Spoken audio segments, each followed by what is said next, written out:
Shopping for humans is hard. Shopping for your dog is easy thanks to Bark.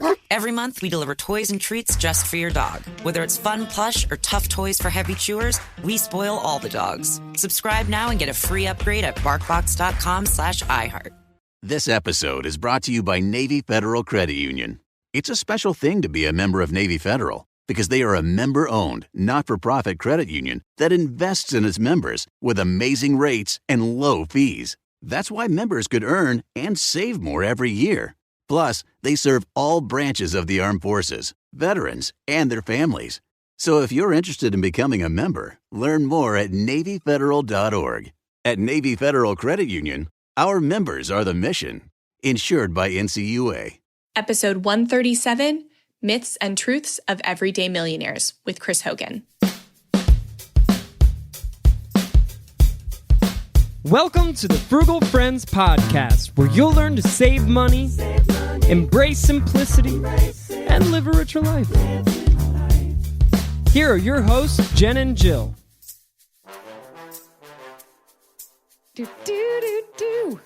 Welcome to the Frugal Friends podcast. My name is Jen. My name is Jill.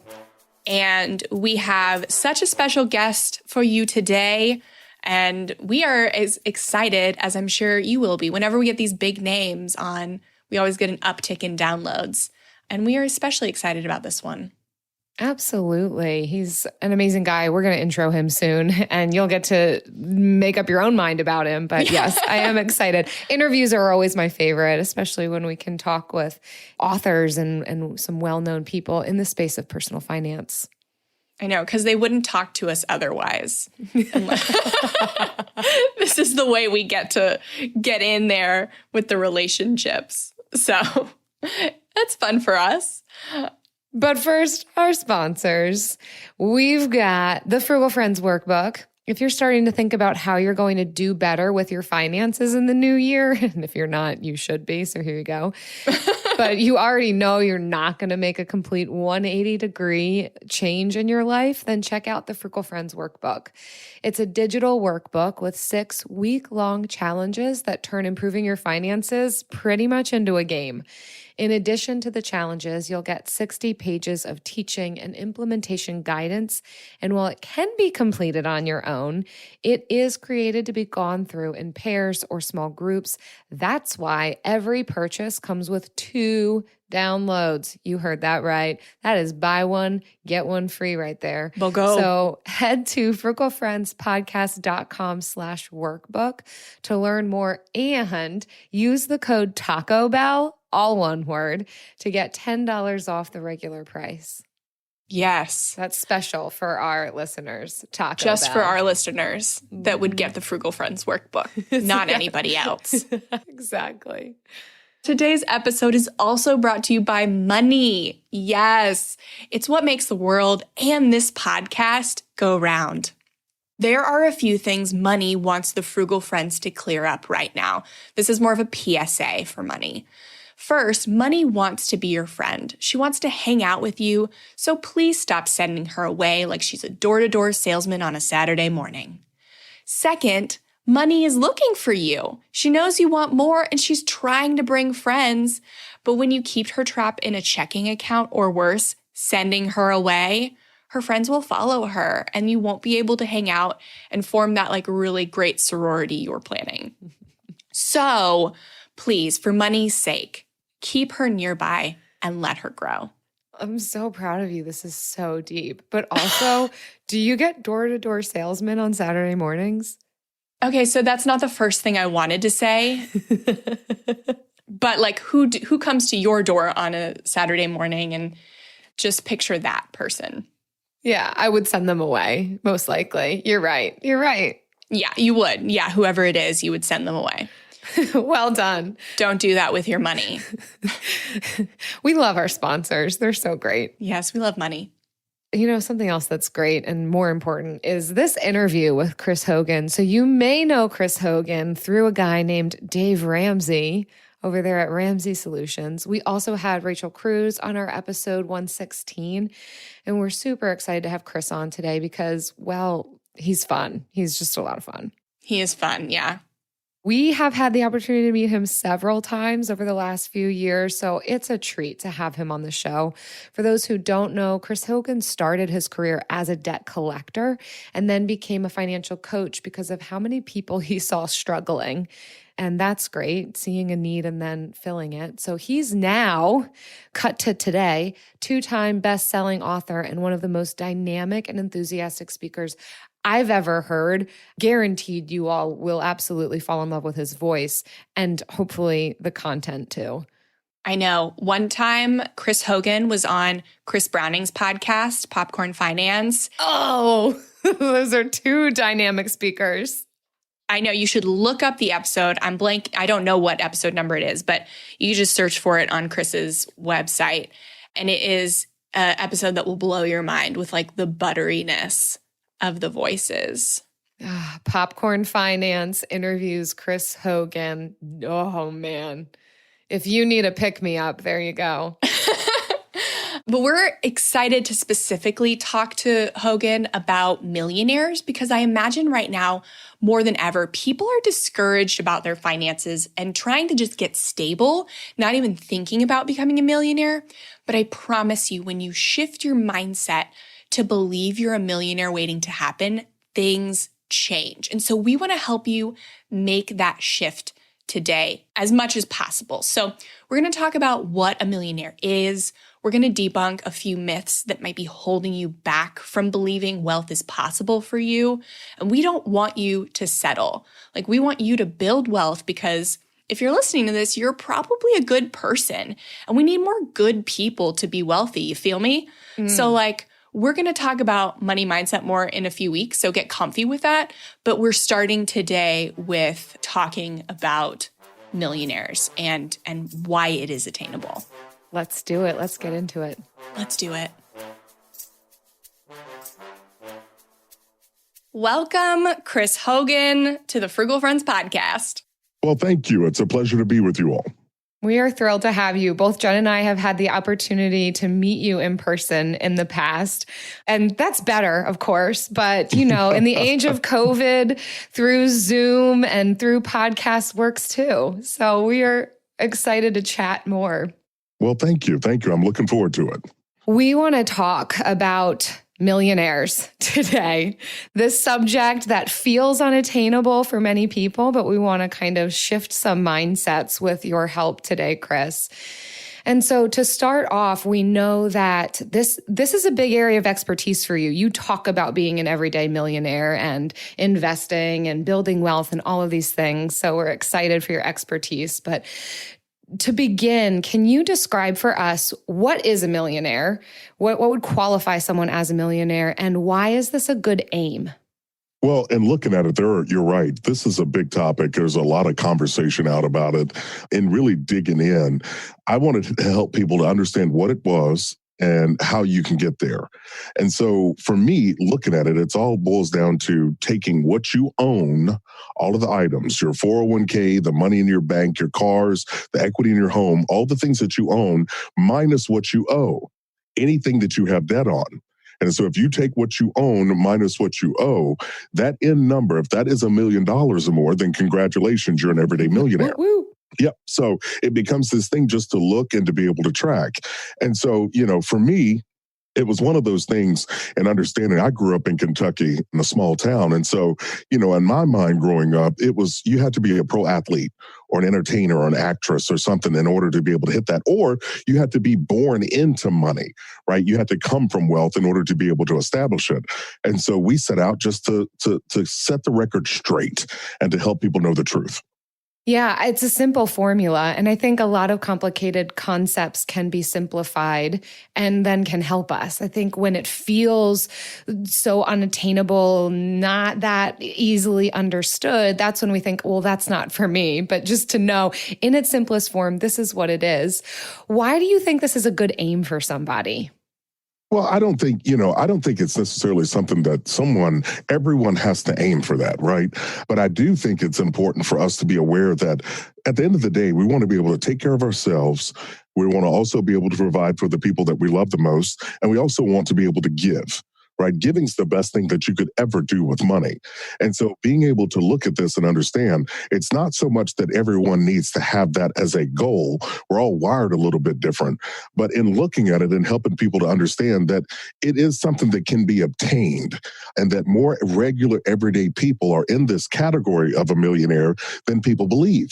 And so everyone thinks it's got to be the lady that's dressed in the Armani suit, leaning on the fancy car in front of the big house. And so we set out to set the record straight. We did the largest study that's ever been done. We talked to over 10,000 of them all across the country because I wanted people to know the truth. And it's not about a high-paying job. It's not about being born into it. It's not about an inheritance. It's about hardworking people that are investing and being intentional with their money over time. Yeah, at least not being upside down with your finances, at least being in the red, or I'm sorry, in the black, not in the red. Oh, not the red. No, Jill. No red, Jill. I just like that color. I do too, but not financially, right? Yes. But it's possible. And, inside the book that I did, Everyday Millionaires, the stories in there. Now, I love the statistics. You talked to over 10,000 people. It's a serious research project. And I love the information that I provided from that statistics and just in the research. But the stories in the book, these stories are the thing that touch my heart, because you're talking about people that were once homeless, people that were born into severe poverty, or people that didn't come from nothing. And so they worked over time. It was about the dream they had in their heart about what they wanted to do. And they said, I want to be intentional with my money too. So it's not some mystic cloud, or it's not a country club that you have to be invited to join. It has to be a mission and a level of focus that you have for yourself. I think what you're describing is making it attainable for people. And we connect with stories and we connect with real life experiences and realizing, it's not just this small group of people that I've had in my mind as far as who this describes. It's a lot of different people. It's attainable. And that can really help to shift the mindset to say, this doesn't have to be my life forever. There are steps that I can take to be aimed at even generosity. What a much better aim. And thanks for laying that foundation, not just to build up my own wealth, but for the purpose of caring for those around me. That's exactly right. Well, if you even look in the Bible, there are so many scriptures, over 800 about money. Money is a tool, right? And just like any other tool that can be used, a hammer, a nail, these are things that are used to build. And so money is that as well. The story of the Good Samaritan, right? If this individual didn't have money and didn't have margin, he doesn't get to become the Good Samaritan that steps in to help someone that was in need. And so it's just a matter of perspective. And I'm glad you hit on the believe part. It's one of the things that I really hit on. You have to believe that it's possible for you. And if you think you had to have it handed to you from an inheritance, and if you didn't come from a family of money, then you automatically exclude yourself from even potentially joining that group. Or if you think you have to have a high-paying job, you don't. Or if you think you had to go to some fancy school and you didn't. So then, I wanted to chop down these myths so people could see the truth and then begin to decide for themselves, what do I believe is possible? And then what am I going to work to strive to? And that's really what it boils down to. We want to actually dive into a few of these myths a little deeper, because I do think that these mindsets and these myths are a big block to people achieving this, because it prevents them from even starting. Yes. So the first myth we want to talk about is that wealthy people get lucky and make risky investments. What have you found to debunk that? Well, first of all, it's not true. In reality, what these individuals did, they weren't into Bitcoin. These millionaires, they weren't doing They leverage. were into options, right? No, they were not.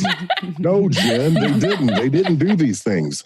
They were people that were using employer-sponsored retirement plans, 401ks, 403bs, Roth IRAs, and IRAs.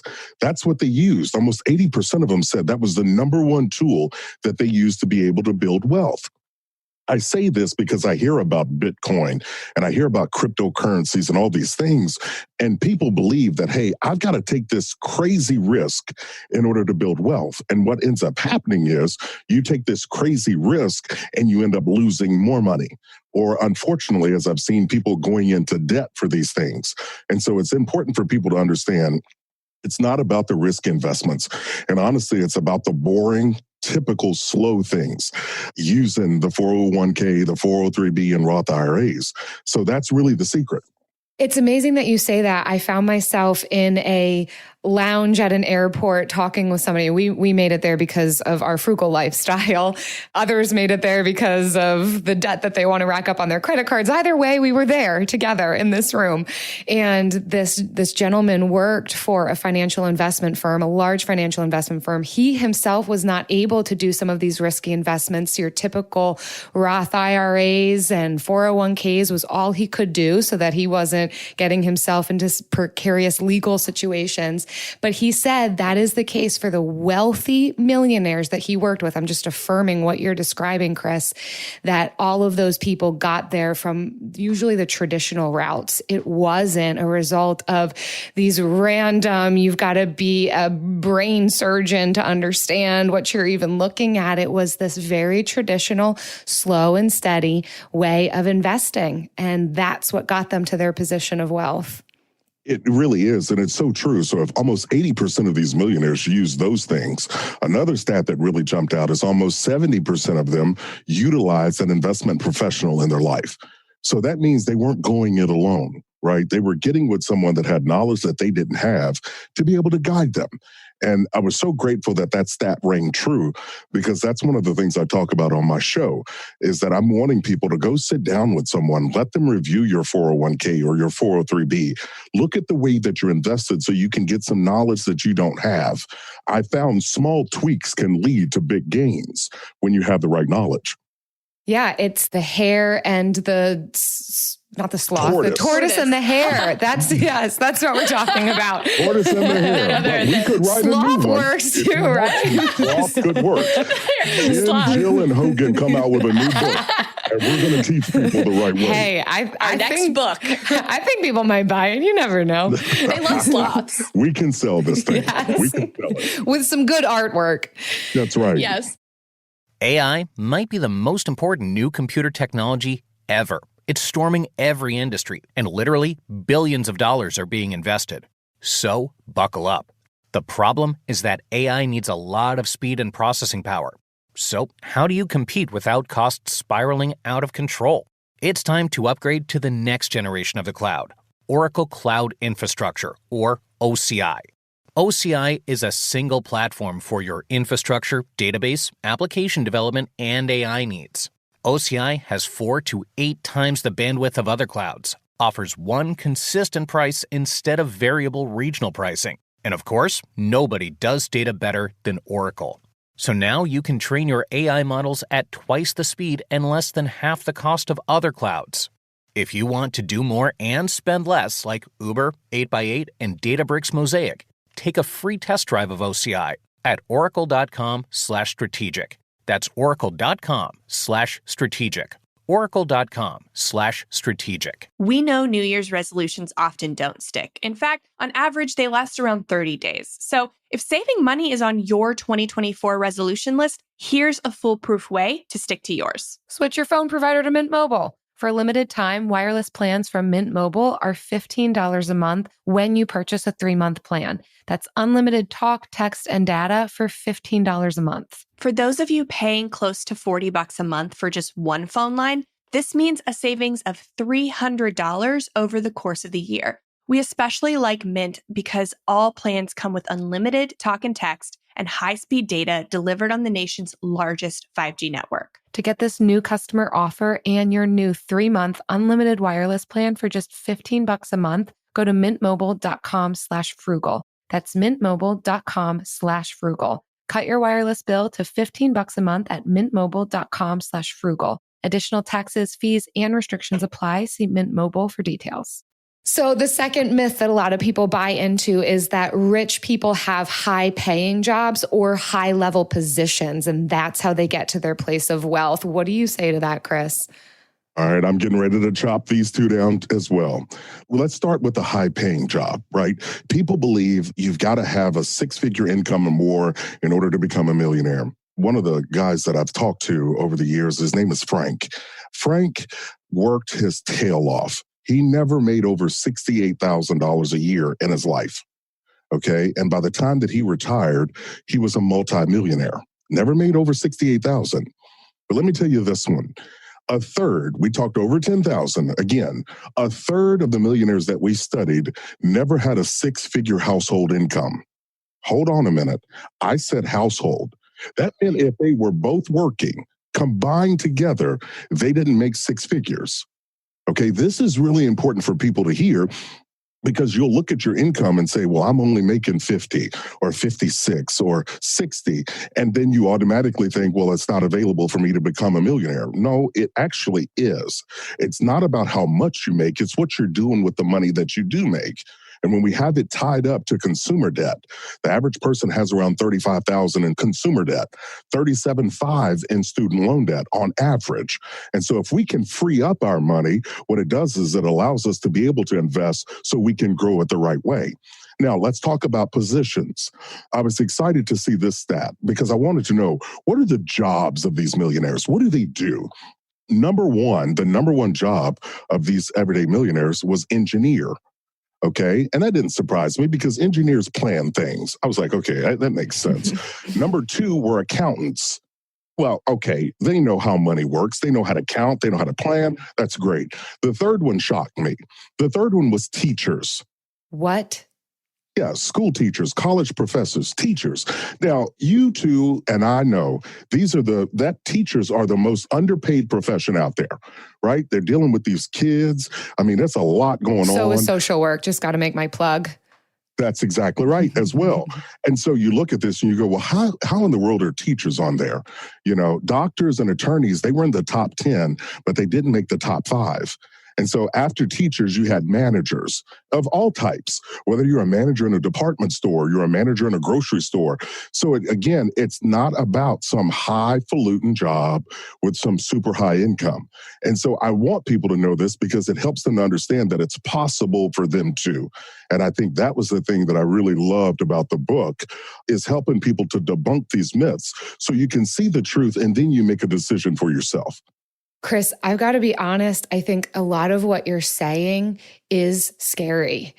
And let me explain, because if you take away my excuses to not do better and aim higher with my finances, it's that the devil that you know is better than the devil that you don't know.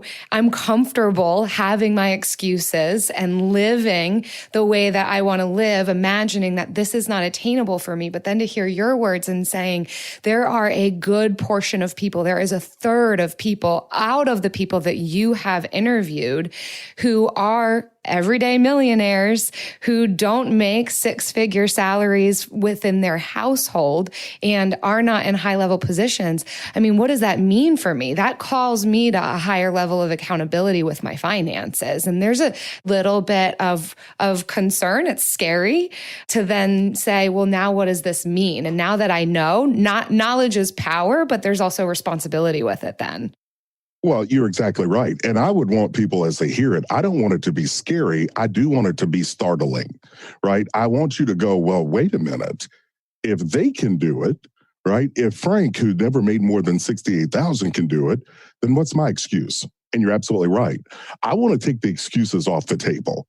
Right. And I'm a former athlete. And so I'll never forget one of my coaches. I was young. I was 17 years old on a college campus in college. And we were doing a scrimmage and I missed a tackle. And he called me over and he got my name wrong for the first 6 months I was there. He called me Curtis. Okay, people, my name is Chris. Yes. Right. But what's funny about it is it happened so much that I started answering to it. Right. He's like, Curtis, get over here. And I was like, good Lord, here he goes again. Right.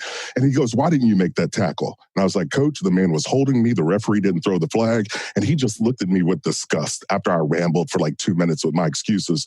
And he looked at me and he said, an excuse is the skin of a lie wrapped with a reason.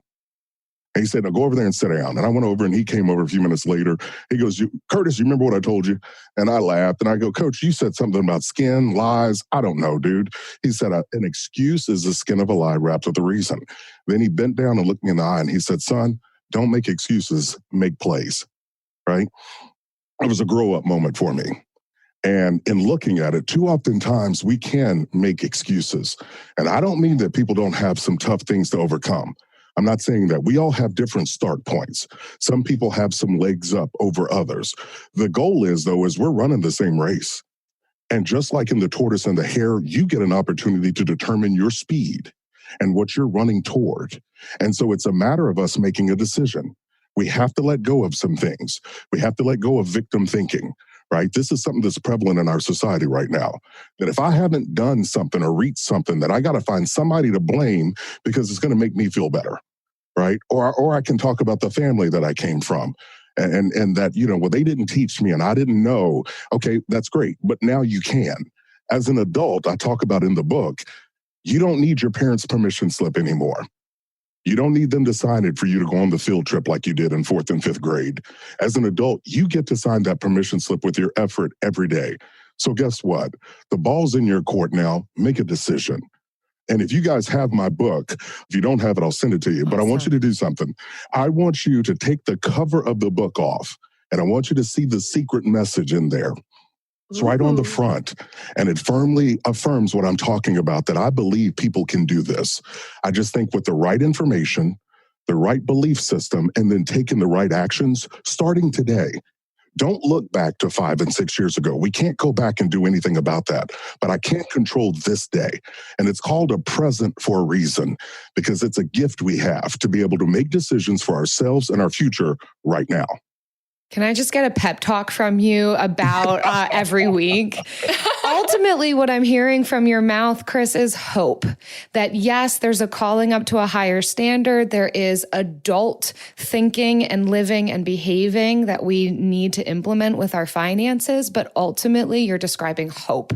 And we all need that. We all need that right now. As a company, I've been a part of Ramsey Solutions for 15 years now. And so I've had the opportunity to work side by side with Dave and this company. That's what our company is about, is hope. And whether it's helping people bring hope into their financial situation, helping young people with our foundations curriculum begin to learn this stuff early, whether it's with our Smart Dollar program, helping people have hope inside of the job market, the place where they work, or if it's us giving hope inside of leadership with Entree Leadership. That's what we're about. And we feel like if we can put that message out for people and you hear it enough, hopefully, as I travel across the country and speak, or I used to, I'm doing a whole lot of Zooms now, ladies, but traveling across the country, that you can get people to hear it and say, I can do this. And that's really our goal. Absolutely. Let's touch a little bit on our last myth about that starting line that people start from. So the third one is that millionaires come from wealthy families. What do you have to say about that? We found that almost 80% of the millionaires didn't inherit a dime. You look at that and you realize these were all people that were first generation millionaires. It wasn't handed to them. Like I said, the people that were homeless or the people that came from really tough backgrounds growing up. One gentleman lived in several different foster care homes growing up. His mom had some mental issues. His dad was an alcoholic. But this young man still pushed himself and went to the Army, came out, went and got his degree and as a teacher, and retired with a net worth of $3.5 million. And so it's not about it being handed to you. It's not. It's about you making a decision about what do you want. And I'm the father of 3 boys, and I know what I want for my boys. And I know what I want for my great, great, great grandkids one day, is that it started with me. I'm the one that's responsible for this. And just like the Vanderbilts, the Roosevelts, the Rockefellers, the Marriotts, the Hiltons, someone had to have a dream big enough, right? And have to be willing to make the sacrifices to chase it. And I want more and more people doing that. I firmly believe that's the way we heal this nation. We get enough of us on a firm foundation that we can reach back and be able to help people that are in need. And we can continue to do that without strings attached because we don't have debt strapped around our hearts. All of these are yes and that maybe wealthy people did get lucky. Maybe there are some people who are millionaires who do make six figures every year. And maybe there are millionaires who come from wealthy families, but that is not only the people who represent millionaires. That does not have to limit us in our thinking and in the way that we manage our finances, that this is possible for us. Yes. Yes. You know what else is possible? Something that is amazing and we get to do every week. Oh, it's the Bill of the Week.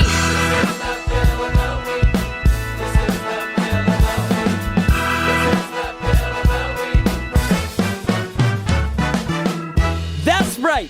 It's time for the best minute of your entire week. Maybe a baby was born and his name is William. Maybe you paid off your mortgage. Maybe your car died and you're happy to not have to pay that bill anymore.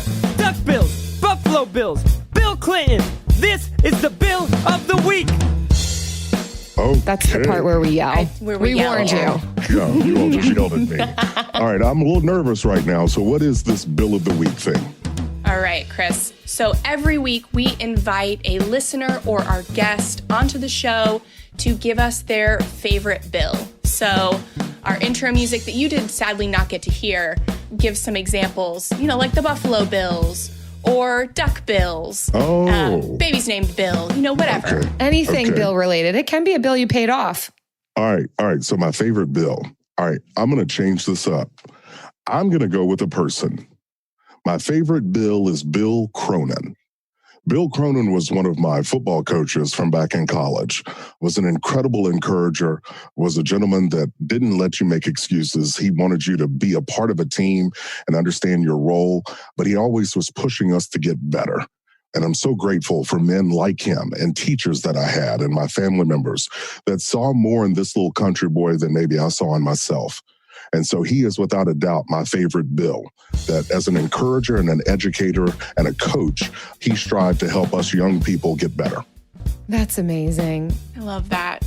And I think so much we see this when it comes to finances. We are whole people and we need to be in relationship. We need those encouragers. We need community around us to be able to aim at these things of generosity and being in the black in our finances. And it sounds like Bill was one of those people for you who really invested. It's amazing. Without a doubt. No, you're right. We definitely don't need to do this stuff alone. Life is about community. And I know this pandemic has been extremely challenging for a lot of people right now. I just want to encourage people to reach out and ask for help. If you're struggling with something, don't let our Western mentality of just grinning and bearing it or pulling ourselves up by our bootstraps on your own and just throwing your shoulders back and fixing it. No, reach out and get some help. And if it's financial, reach out. If it's with marital situations or relationships, get some help, or mental issues.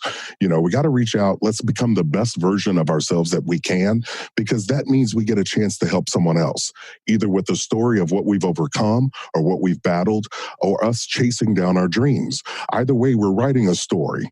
So pick up your pen and keep writing, right? We're going to have obstacles. We're going to have challenges in life. It's not that we stopped. It's how we got through it, over it, or under it. That's where we show that we survived and thrived.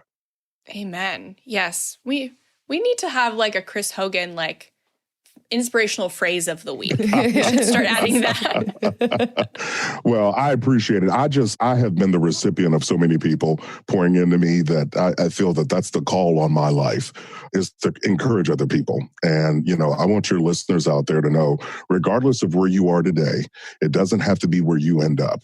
Right? Where you are right now doesn't have to be where you end up unless you stop. So do yourself a favor. Don't stop. Keep pushing forward, because better's available.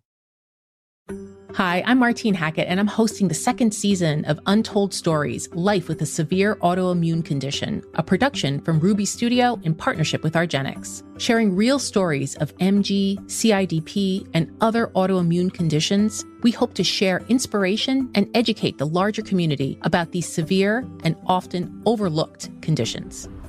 I can't fix this, I can't cure this. And, I'll take my treatment day by day, but I want to try to be engaged, be involved, or be as helpful as I feel I can with the limitations I have of working full time to children. So I participate in market research to provide information to hopefully benefit others, because it's a small margin of people that have the myasthenia, but then to get pregnant, it's an even more narrow margin. You can't ever have too much information as an epidemiologist. Yeah, exactly right. Listen to Untold Stories, Life with a Severe Autoimmune Condition on the iHeartRadio app or wherever you get your podcasts.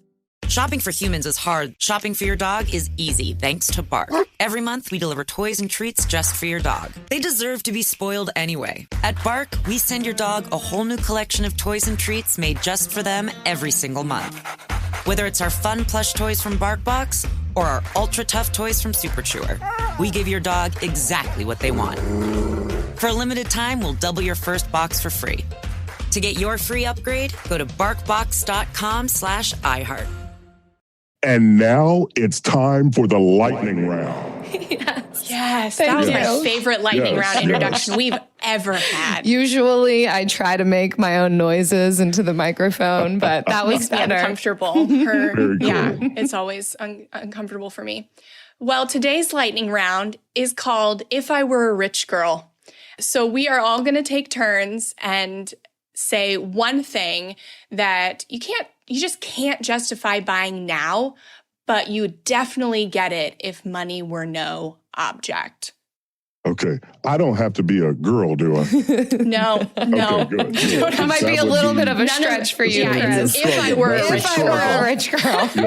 Yeah. So you two, okay, I get to ask. I'm going to flip the script on this thing.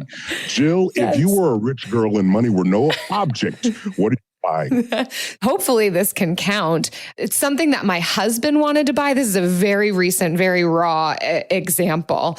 My husband found a used water feature originally from Restoration Hardware this past weekend on Facebook Marketplace.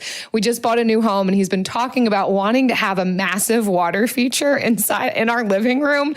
He's amazing and he has visions, and usually I support them, but this time it was a hard no. And it took no thought for me. If money were no object, if I were a rich girl, I definitely would have said, of course. It took no thought. That is not what we're spending $350 on. It, of course, then led to some marital tension. So we moved through it. But I do think if I were a rich girl, it could have saved some marital tension from happening. All right. Very good. Very good. Okay, Jen, if you were a rich girl and money were no object, what are you buying? I'm buying the Aldi Wine Advent Calendar.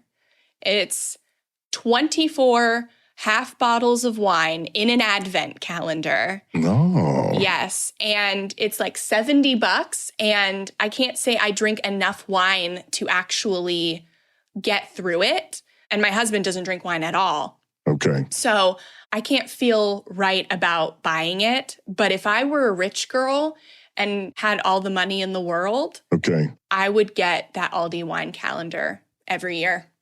So we've got water feature for Jill and an Advent calendar for Jen that has wine involved. We could just pair the two and we could turn the water into wine and we're done. And if we put those two together, we're not at $500. I'm disappointed in you. We're the frugal friends, Chris. I'm disappointed. So listen, all right, one of you ask me the question.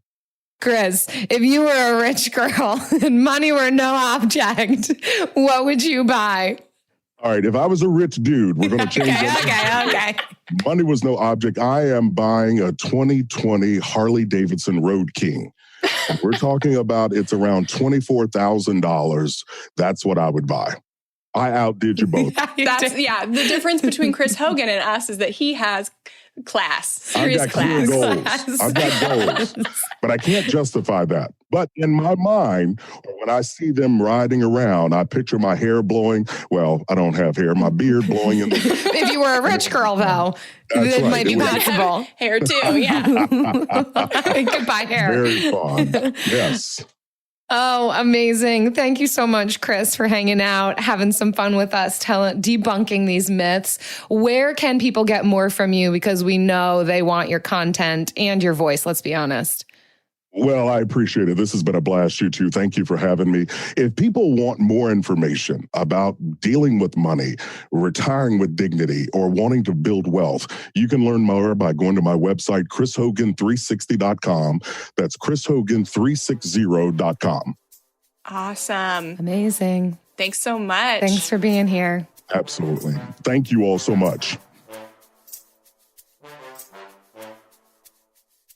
Man, that was good.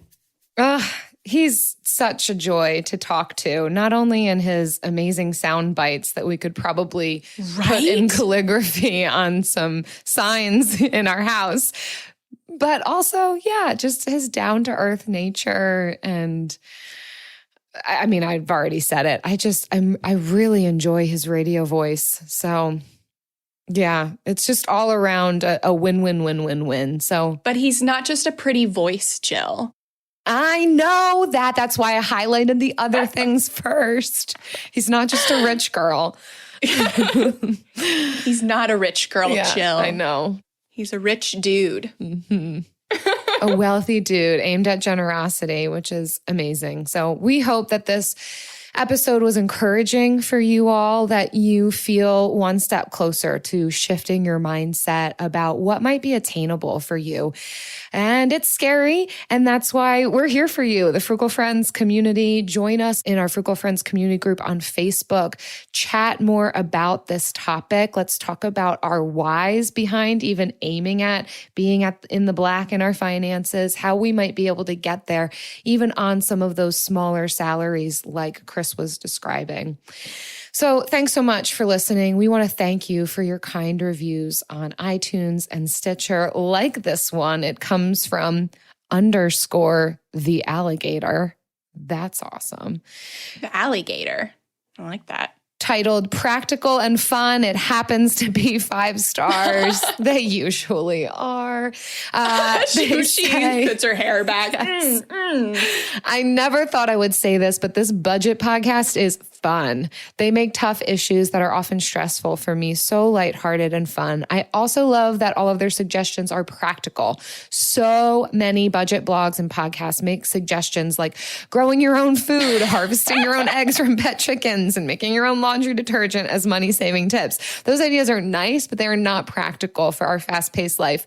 Frugal Friends gives practical tips and view time as money, which it is. So thankful I found this podcast, and I can't wait to keep listening. Yes, the alligator. You know us. We are so glad to have you part of this community. Looks like I'm taking that grow your own food episode out of the lineup. Pet chickens might be fun, but I'm also taking the pet chicken episode out. Yes. Whatever. I am impressed by people that can keep pets, especially pets that lay eggs that you can eat. That's cool for them. It is cool. It's awesome. One day, I would love to be one of those people. I would absolutely love to be one of those people, but I cannot. So thank you so much, alligator. We also want to thank our friends who share these episodes on social media. So when you share the latest episode and tag us on Facebook or Instagram, we're adding you to our monthly drawing. For every 5 tags and reviews we get every month, we're giving away a copy of the Frugal Friends workbook. You heard us mention it at the top of the episode. It's really great. Yup. You want that. So whether you buy it or you win it, it's going to be great. So keep leaving us reviews on iTunes or Stitcher. Send us a screenshot of that review to our email, frugalfriendspodcast@gmail.com. That'll enter you into that monthly drawing. And still don't forget to tag the latest episode on social. Yes, and we will see you next week. Bye. Frugal Friends is produced, edited, and mixed by Eric Sirianni.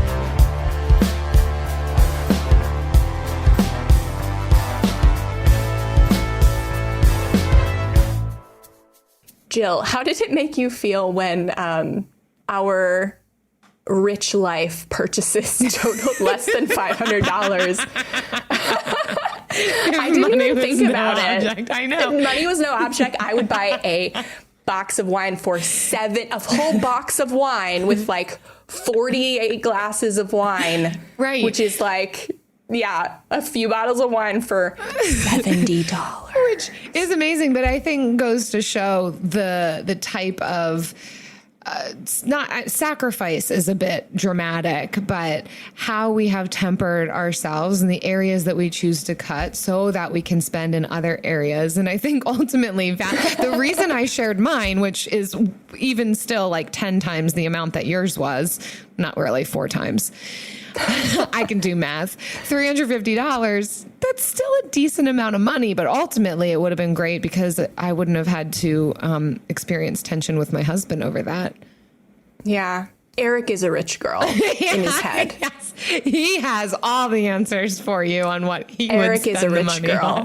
Absolutely. Oh, there's still tension when there's money. There's actually probably more tension when there's money. So I'm not trying to act like that would solve all of our problems. I just thought it was so funny. Like, yeah, I just completely shut the poor guy down and he's just trying to make our home beautiful.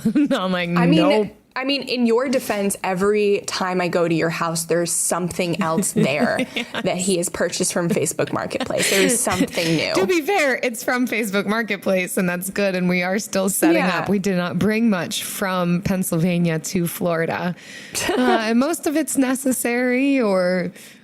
we're not going into debt for it, which is great. But then in that process, we've got to be pretty vigilant on where are we spending. And we don't, sky is not the limit over at the Sirianni household. We don't have money for a $350 water feature at this juncture. But why? Yes. Why? And if you can have a water feature inside your home, why don't you? Yeah, well, why don't you just drink a half glass of wine every night from your Advent calendar? Because it's just not the best thing for us. We've learned to be adults and say no to either ourselves or our spouses. Oh my God. Yeah. Adulthood. Yeah. Whatever. Bring home Napoleon. Destiny has brought me here. The action epic from acclaimed director Ridley Scott. What is your name? Napoleon. You are the greatest leader in the history of the world. Witness the rise. You are nothing without me. Of the legend. Starring Academy Award winner Joaquin Phoenix and Vanessa Kirby. I'm the first to admit when I make a mistake. I simply never do. Napoleon. Buy or rent on digital now. Rated R. Need an easy button to feed your baby? Baby Brezza's Formula Pro Advanced makes a perfectly mixed warm formula bottle automatically at the push of a button. No air bubbles, no fuss. Literally, choose your temp, select your ounces, push start, and you're done. Works with virtually all formulas and bottles. Say goodbye to the 3 a.m. feeding chaos and hello to this revolutionary stress-free solution. Raising a baby is hard enough. Let Baby Brezza make feeding a breeze. Get your Formula Pro Advanced at babybrezza.com.